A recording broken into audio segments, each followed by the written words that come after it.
Dan kali ini kita menghadirkan Bang Abdul Ghaffur Sangaji sebagai kuasa hukum Roy Suryo. Yang secara khusus kita datangkan untuk Kita datangkan sampai kapan ini pra-peradilan. Nah ini kan udah berjilid-jilid nih katanya. Iya tadi bahasnya Mas Rosin. Hari ini yang Propat-Prapit nih. Hari ini udah yang keempat. Kabarnya mau ada yang kelima. Gimana tuh? Sudah didaftarkan? Sudah didaftarkan ya. Langsung aja nih. Tapi jelasin yang keempat dulu deh. Soal pra-peradilan keempat dan yang rencana keempat, kelima. Hari ini kan penyerahan kesimpulan. Rabu depan putusan. Dan hari ini adalah pembuktian dari termohon Polda Metro Jaya dan Jaksa Penuntut Umum. Ya. Tapi sayangnya mereka tidak menggunakan hak mereka untuk menghadirkan ahli dan saksi. Ya, jadi mereka tadi hanya menghadirkan sejumlah alat bukti surat, tapi kemudian mereka tidak menghadirkan ahli ya, dan tidak menghadirkan juga saksi. Artinya mereka melepaskan hak mereka untuk membuktikan dari sisi bahwa tindakan penyidik dalam hal ini termohon selaku yang memang kami quote and quote kami persoalkan dalam pra-peradilan ini ternyata tidak mau menggunakan haknya mereka gitu. Jadi kalau dari sisi kualifikasi alat bukti mereka kan hanya punya alat bukti surat. Dalam hukum pembuktian kan minimal 2 alat bukti. Ya. Kalau ada surat biasanya juga ada ahli. Dan selama ini kan seperti itu. Tapi sayangnya hari ini baru pertama kali lah. Ada alasan khusus nggak Bang kenapa tidak menghadirkan ahli atau janjian udah percaya diri bakalan ini menang atau bosan kali Bang menang kalau tanpa pembuktian kan berarti kan dasarnya apa kan gitu. Menang kan harus berdasarkan yang melepaskan haknya ya dia melepaskan haknya. Dan dalam permohonan pra-peradilan yang keempat ini kan ada 3 hal yang kami persoalkan. Yang pertama pencekalan. Dan kami baru tahu di forum pra-peradilan ini bahwa ternyata pencekalan itu sudah kadaluarsa. Sudah tidak lagi berlaku. Nggak diperpanjang berarti? Ya, sudah tidak diperpanjang. Kemudian yang kedua terkait dengan SPDP, surat pemberitahuan dimulai penyidikan yang tidak diberitahukan kepada atau tidak diberikan kepada tersangka. Kemudian yang ketiga itu terkait dengan pencampur adukan 2 rezim hukum pidana. KUHP lama versi WFS namanya Wetboek van Strafrecht, warisan kolonial Belanda yang kita pakai sudah ratusan tahun. Tetapi pada saat yang sama mereka juga menggunakan KUHP nasional yang baru, Undang-Undang Nomor 1 2023, yang tentu itu menimbulkan ketidakpastian hukum dan berdasarkan apa? Berdasarkan putusan sela dalam perkaranya Bu Tifa. Terus yang terbaru katanya Prapit kelima. Itu soal apa yang kalau Prapit kelima? Prapit kelima ya terkait dengan Prapit ketiga yang kemarin katanya kurang pihak. Kami tambahkan pihaknya kan gitu. Yang ganti rugi itu ya. Ini kelanjutan dari Prapit 3. Tapi ini kan melaksanakan putusan pengadilan terus. Prapit pertama penangkapan, penahanan, penggeledahan. Kami mohonkan ganti kerugian sekaligus dalam satu permohonan pra-peradilan. Kemudian hakim dalam putusannya menyatakan bahwa kalau permohonan untuk ganti kerugian silakan monggo dimohonkan dalam permohonan yang lain. Itu jadi kami Prapit mohonkan. 5. Kata hakim kurang pihak. Itu di permohonan pra-peradilan yang ketiga. Kami tambah pihaknya di pra-peradilan kelima. Jadi yang kelima itu lanjutan dari ketiga. Hanya semacam revisi untuk Prapit ketiga berarti. Iya, nambah pihak. Jadi ini juga satu kejanggalan juga ya dalam putusan pra-peradilan. Kenapa? Karena kalau hakim menyatakan bahwa kurang pihak, bahasa hukumnya kan disebut sebagai plurium litis consortium. Itu biasanya untuk gugatan perdata.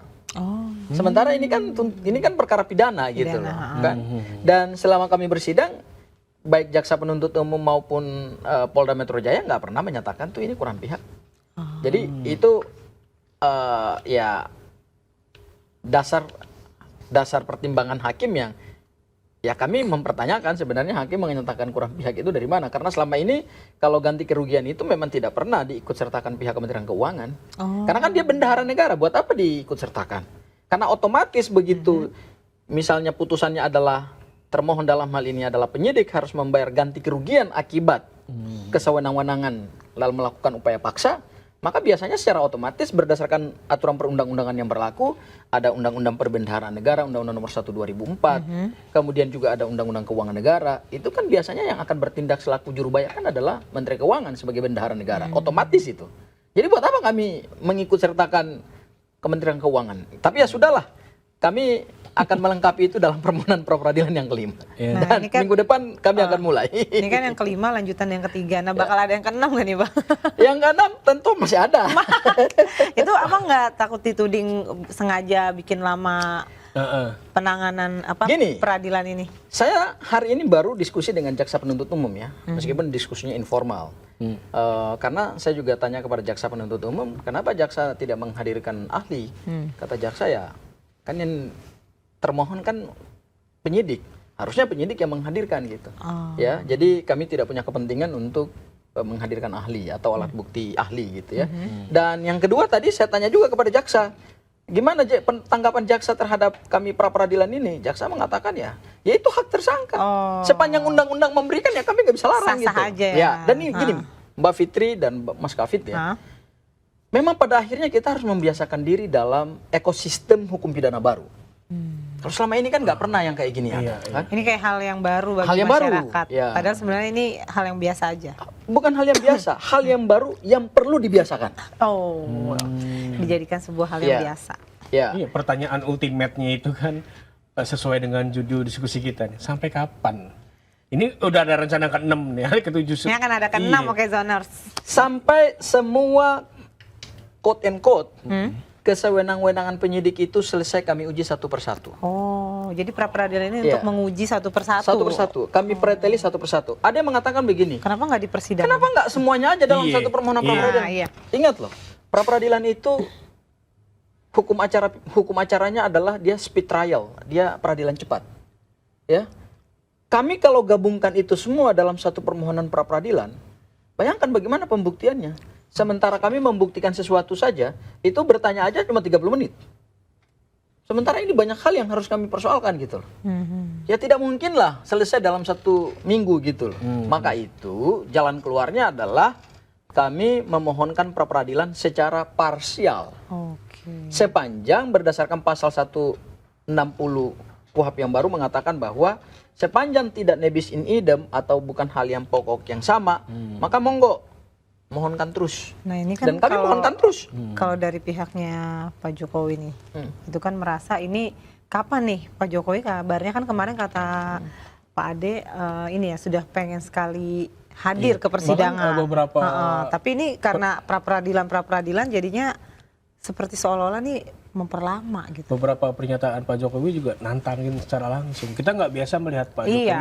ngomong eksplisit gitu kan. Mungkin sampai biasanya kan ya kita ikuti saja Iya, gitu kan. baru kali ini akhirnya baru kali ini dia benar-benar secara memberikan statement yang sedikit keras. spesifik gitu Betul, kan. spesifik. Artinya mungkin ini kenapa Ini ini? seperti dalam tanda kutip, Ini emang sengaja gitu kan. Sel- Bikin lelah gitu. tanda kutip itu Pak Jokowi kayak ngajak perang terbuka. Iya. Oke, jadi Ayo. gini. Kayak langsung aja lah to the point gitu. Gak sempet baca? Dengerin aja, klik icon text to speech di okezone.com.